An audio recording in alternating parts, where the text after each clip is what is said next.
deceive. The teddy bears are here to play. If you don't come play with.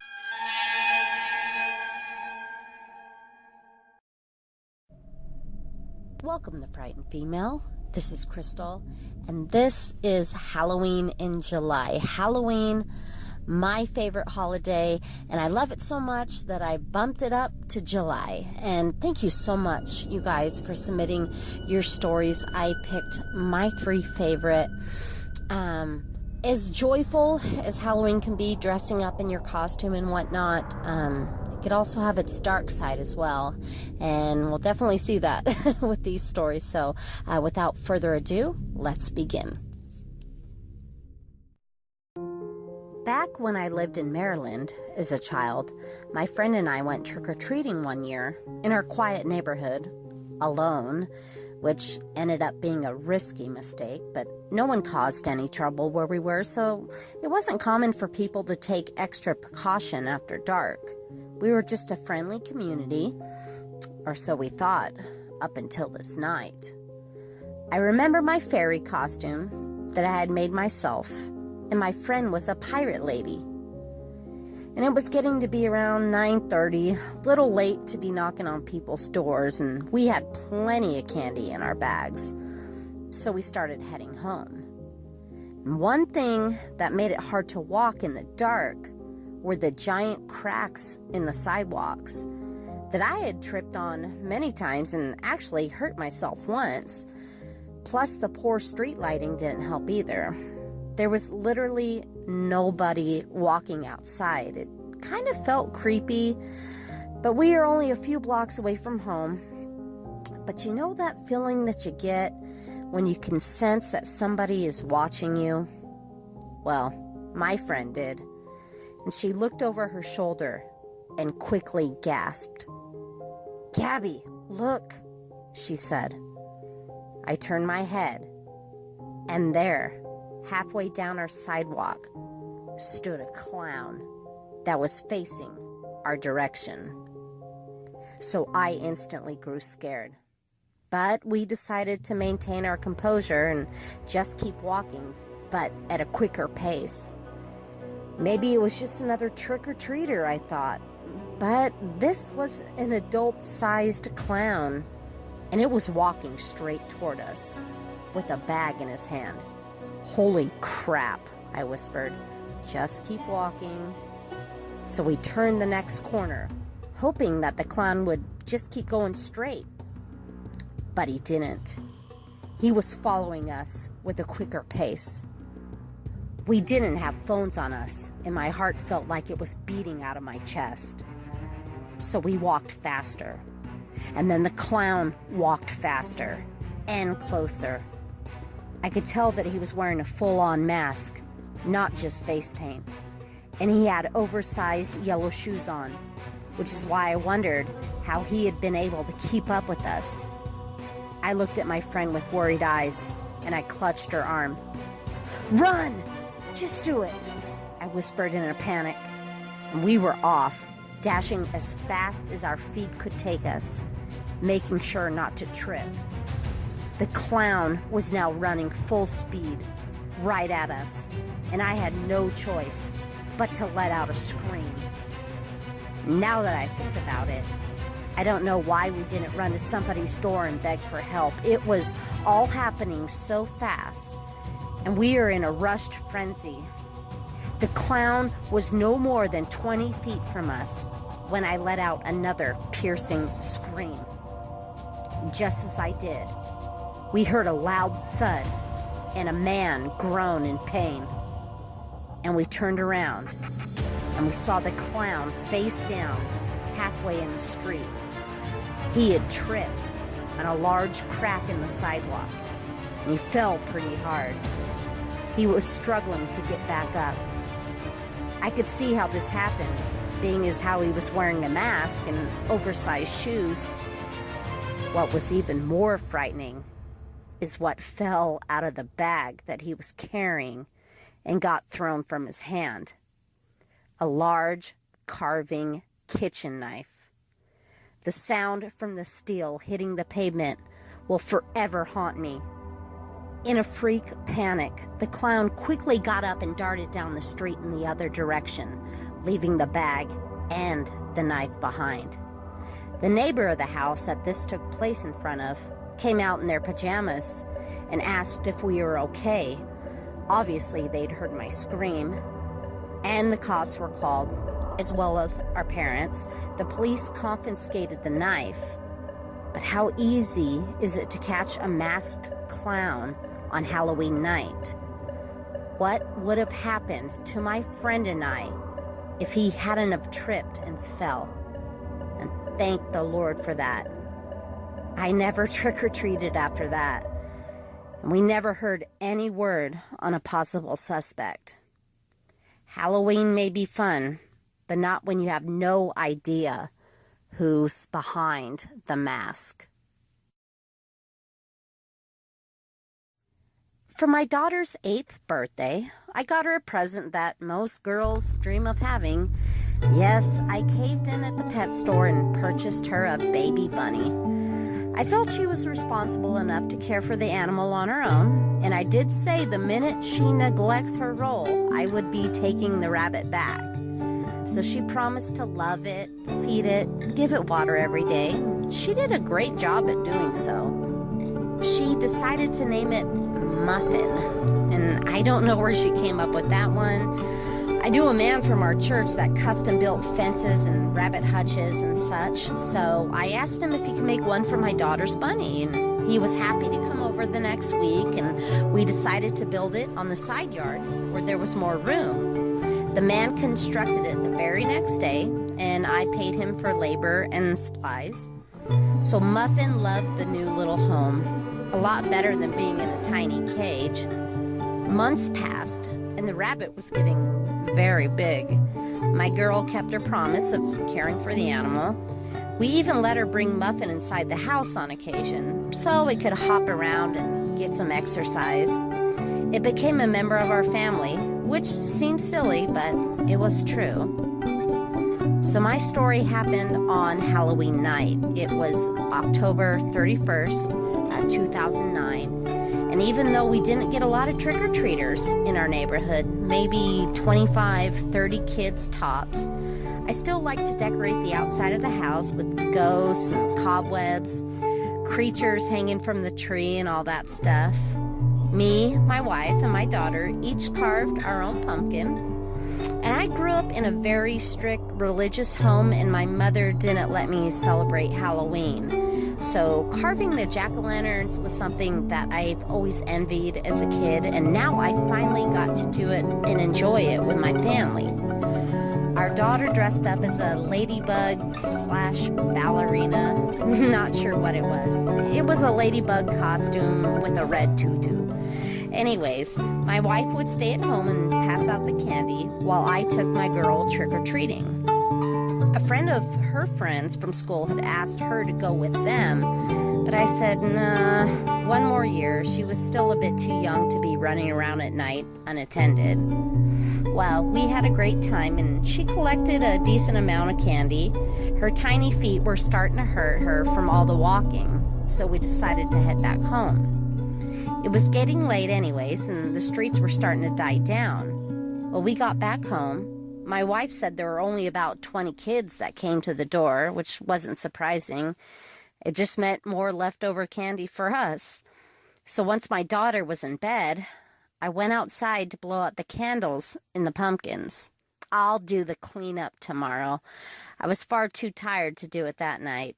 So I went back inside, got a drink of water, and just as I set down my glass on the counter, the doorbell rings. Kids, at this hour? I said. It's almost 11 o'clock. I grabbed a few pieces of candy from the bowl and went to open the door. There were 3 kids, all in identical white lab coats, like the type that doctors wore, with the same long masks from the movie Scream. One of the kids was so tall, I wasn't sure if he was an adult or not. They just held out these pillowcases. No trick or treat, No, nothing. They didn't even say anything. I just shook my head and gave them a piece each. Happy Halloween, I said. I went to shut the door when one of the boys blurted out, "You got any more? That wasn't enough." The other two started laughing quietly underneath their masks. "Nope, sorry, I'm all out. You guys have a good night." Again, I went to shut the door and noticed that these kids weren't moving. They were just standing there. So now I was starting to get pissed off. "Guys, you really need to move along. Please leave." Then the tall one said, "We would if you'd give us more candy. We know you got some." So I swung the door open all the way and sternly said, "If you don't leave my house right this instant, I'm going to call the authorities. Now please leave." So they all began laughing again. "Ooh, the police," one said sarcastically. I eventually turned around and began walking away, not before kicking one of our pumpkins and tearing down some of the web I had strung up. And then the tall boy turned around and said, "The trick's on you, bitch. You'll get yours." And then they walked off out of sight. Damn, those stupid punks, I thought to myself as I closed and double-locked the door. Bastard kids talking to a stranger like that. I was just glad to have them off the property. I looked out through the front window once more before heading to bed. No one was outside, and the street looked pretty quiet. I slept pretty good that night with the help of my sleep aid. So the next morning, my wife and I were just waking up, and she turns to me and said, "Did you hear Muffin last night making those noises outside in her hutch?" "How'd you hear that?" I said. "Well, I opened the window last night for some fresh air, and there was a lot of racket coming from her hutch. Didn't last long. It's like 30 seconds or so." "Oh, she's done that before," I said. "Remember when she used to fling that plastic bowl of hers around and make all that noise?"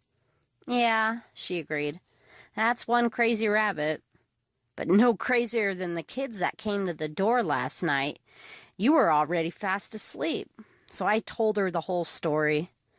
So we had our normal breakfast. My daughter afterwards grabbed for her candy bag to sort out the pieces, and I said,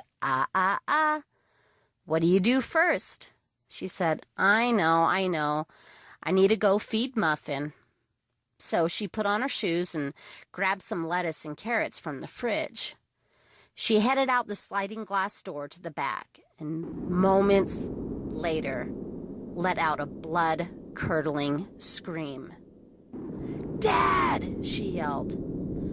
I shot up, rushed out back, and saw my daughter with her hands clenched to the hutch. "Muffin is gone! Where's Muffin?" she cried. I saw that the chicken wire on the side of the hutch had dislodged, and it was very possible that the rabbit may have escaped. Unfortunately, our fence had a broken picket that I had been meaning to fix, and if the rabbit did sneak out, chances of it being in the backyard were pretty slim. My daughter was devastated. Her mother was finally able to calm her down by saying, "Let's go for a drive around the neighborhood to see if we can find Muffin. And if we don't see her, we'll come back home and make missing pet signs, okay?" My daughter sniffled and nodded. "We're just going to drive around for a bit, babe. We won't be long," my wife said. "Okay, I got to go clean up the decorations out front anyways." So they hopped in the car and slowly left down the road. I began cleaning up the cobwebs and dismantling some of the skeletons and the scarecrow in the yard. I hated having to throw away the pumpkins after doing such neat carving work, but they'd eventually rot, so I leaned down to take the tea light candles out, and when I took off the last lid, I jumped back in horror. Inside of the jack-o'-lantern was the decapitated head of a rabbit. Not just any rabbit. It was the head of Muffin. It was those bastard trick-or-treaters that said I'd get mine. Now I know what they meant. I never told my daughter of what happened. It would be too traumatizing for her. We decided not to replace the rabbit, but instead get a big dog that could act as a protector. I fixed the fence, and we welcomed home our new pit bull terrier shortly after. Nothing happened to us after that night, but I'll make sure next year that if a trick-or-treater demands more candy, you just give it to them, or else. This happened to me back in the late 80s, and I'll never forget it. It was the night before Halloween, October 30th, when me and 3 of my friends decided to explore the old cemetery in our town that sat far behind a church. We were roughly 13 years old at the time, and we had our flashlights and wore dark clothing. Other kids from the school claimed to have seen ghosts there at night before, so we thought it'd be fun to explore it. I mean, that's what kids do. The rusty gate to the cemetery wasn't locked, and it wasn't being guarded by security. It was a smaller town, so they probably didn't find it necessary. I could remember the sound of the dry grass crunching beneath my feet as we walked slowly through the long, shadowy aisles of gravestones.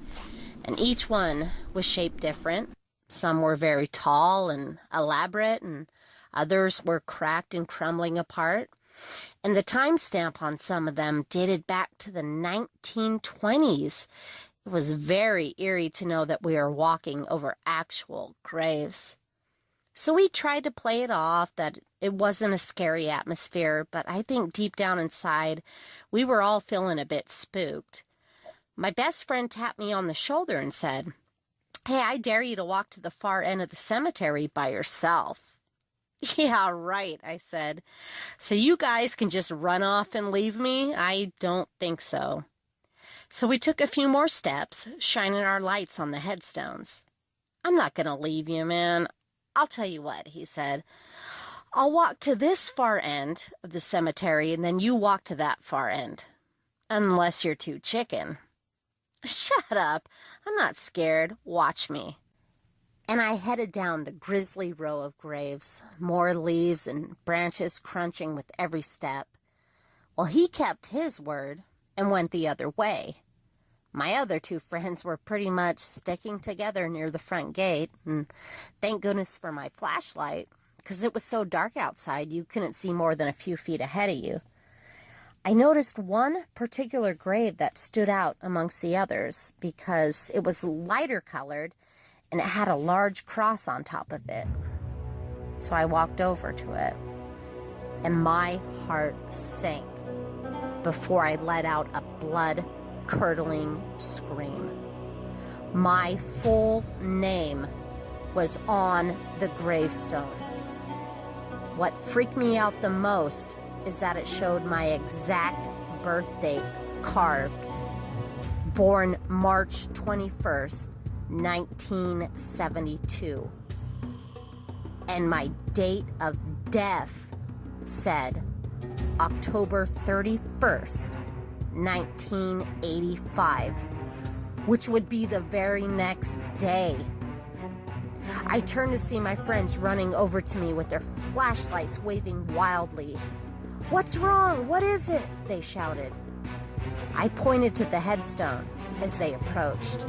I couldn't speak at this point, and as I turned back to show them what I saw, that very grave now read, "In memory of Meredith May Jones, died 1930. I know what I saw. I was in tears crying, so my friends knew that I was telling the truth. This wasn't a figment of my imagination. I saw my name on that gravestone, and I wouldn't have screamed if it weren't the absolute truth. We decided to get the hell out of there, and fast. I'll never fully understand what exactly happened that night, but I never stepped foot in that cemetery again. Wow, those are some spooky tales, you guys. Thank you so much for submitting your personal, true, scary stories. It's getting me ready for October. Please like and subscribe to my new channel. Give a thumbs up. Leave comments below. If you have a true, scary story of your own that you would like to submit, please see the description box. As you can see, a fun holiday could turn really spooky, really dark. That's why I always say, please be safe, be aware of your surroundings, and remember to always lock your door. Happy Halloween. Scary later.